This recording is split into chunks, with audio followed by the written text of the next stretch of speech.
हम बार बार यही बोल रहे थे कि भाई बूथ कार्यकर्ता से लेकर अधिकारी तक चर्चा होनी चाहिए। चर्चा होने के बाद में हमें एक ऐसा प्रेसिडेंट चाहिए जो एग्रेसिव हो। दुर्भाग्य देखिए, 2014 से लेकर आज तक इतने तकलीफों का सामना हम लोगों को करना पड़ रहा, बाहर नहीं पार्टी के अंदर ही।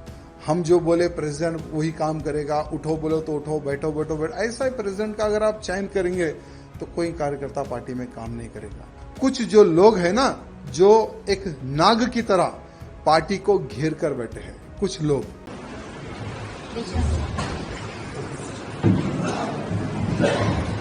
अभी अभी हमारे बीच पधारे माननीय विधायक। देखिए, हम हर बार पार्टी को यहाँ बताते हैं कि तेलंगाना में भारतीय जनता पार्टी की सरकार बन सकती है, लेकिन तेलंगाना में भारतीय जनता पार्टी की सरकार तभी बनेगी जब हर वो कार्यकर्ता, हर वो नेता सही तरह से काम करेगा। आज बूथ लेवल में हर वो कार्यकर्ता पूरी जान लगाकर भारतीय जनता पार्टी के समर्थन में वोट दिलवा रहा है, कार्य कर रहा है। लेकिन जब कोई बड़े पद का जब चयन होने का जब समय आता है, जब तेलंगाना राज्य के प्रेसिडेंट का डिक्लेरेशन का जब समय आता है, तो कम से कम पार्टी यहां नहीं सोचती कि हमें कैसा प्रेसिडेंट बनाना चाहिए। हम बार बार यही बोल रहे थे कि भाई बूथ कार्यकर्ता से लेकर अधिकारी तक चर्चा होनी चाहिए। चर्चा होने के बाद में हमें एक ऐसा प्रेसिडेंट चाहिए जो एग्रेसिव हो। यहाँ तेलंगाना में हिंदू मुस्लिम भाई भाई वाली राजनीति नहीं चलती है, तेलंगाना में सिर्फ हिंदुइज्म चलता है। और जो हिंदुत्व की बात करता है ना, तेलंगाना की जनता उसको सर पर बिठाकर आगे चलती है। चाहे हमारे प्रधानमंत्री मोदी जी हो, हमारे अमित भाई जी हो, जेपी नड्डा जी हो, उन्होंने कईयों सभाएं तेलंगाना में की है।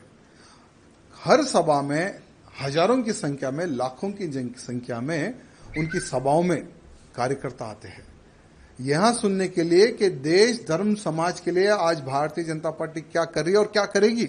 वहां संदेश सुनने के लिए सभी कार्यकर्ता आते हैं।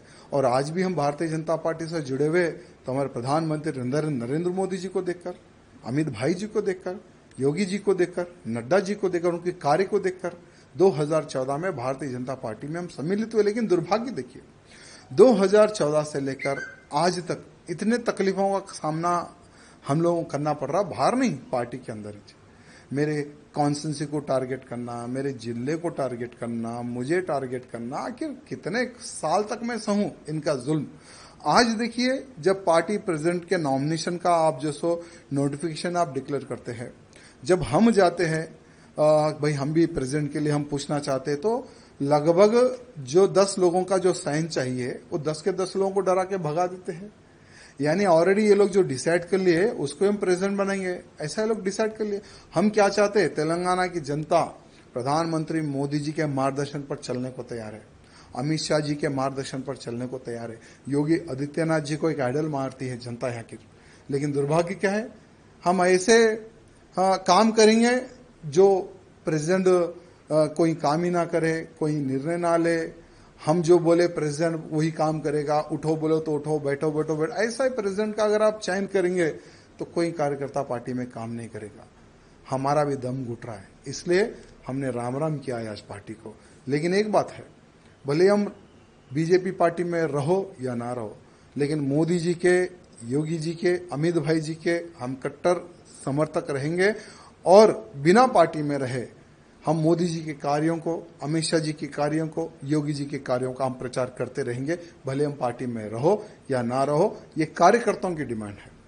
कई महीनों से कार्यकर्ता कैसा प्रेसिडेंट चाह रहे थे जो हिंदूवादी हो, जो हिंदुत्व की बात करे, जो हमारे कार्यकर्ताओं की सुने। आज लव जिहाद बड़े पैमाने पर हो रहा है तेलंगाना में, गौ हत्याएं बड़े पैमाने पर हुई है तेलंगाना में, लैंड जिहाद बड़े पैमाने पर हो रहा है तेलंगाना में। भाई उसको रोकने के लिए कौन रोकेगा? लोग बोलते कि भारतीय जनता पार्टी के अलावा कोई नहीं रोक सकेगा। भारतीय जनता पार्टी की सरकार आएगी तो ही तेलंगाना का हिंदू सुरक्षित रहेगा। लेकिन भारतीय जनता पार्टी की सरकार कैसे आएगी? क्योंकि कुछ जो लोग हैं ना, जो एक नाग की तरह पार्टी को घेर कर बैठे हैं, कुछ लोग। ये कुछ लोगों का इलाज जब तक केंद्र के जो हमारे अधिकारीगण हैं जब तक ये कुछ लोगों का इलाज नहीं करेंगे ना, ठीक है, आज चलो हम तो पार्टी को छोड़ दिए, हमारा कोई वजूद था ना है ना रहेगा, हम एक हिंदू कार्यकर्ता हैं। भले राजनीति से हटकर हम हिंदुत्व का कार्य करते हैं और आगे भी हम हिंदुत्व का प्रचार और हिंदुत्व की सेवा हम करते रहेंगे, लेकिन उन कार्यकर्ताओं का विचार करने की आवश्यकता है जो एक विश्वास के तौर पर भारतीय जनता पार्टी से जुड़े हुए हैं।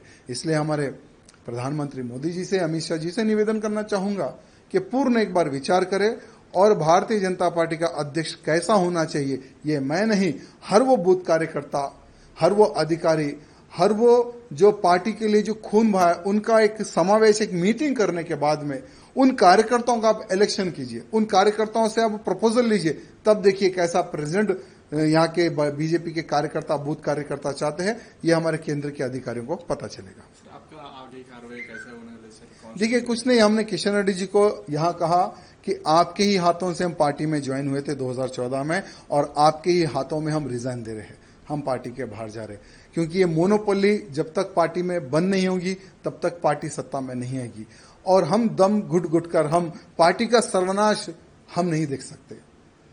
यानी बीजेपी को डुबोने का कार्य कर रहे हैं यहाँ के लोग, यहाँ के कुछ अधिकारीगण जो सत्ता का गलत उपयोग करके पार्टी को डुबोने का जो कार्य कर रहे हैं ना, तो ऐसी डूबती नैया में और पार्टी को डूबते हुए हम नहीं देख सकते, इसलिए हम पार्टी के बाहर आए। आगे का हमने किशन रेड्डी जी को रिक्वेस्ट किया है कि आप स्पीकर को भी एक पत्र लिख दो कि राजा सिंह बीजेपी का विधायक नहीं है, उसको सस्पेंड करो। अगर किशन रेड्डी जी वो भी अगर काम कर देते तो उसका भी हम समर्थन करते हैं। बाकी का हम एक हिंदू नेता है, धर्म प्रचार करना हमारा काम है, वही करते रहेंगे।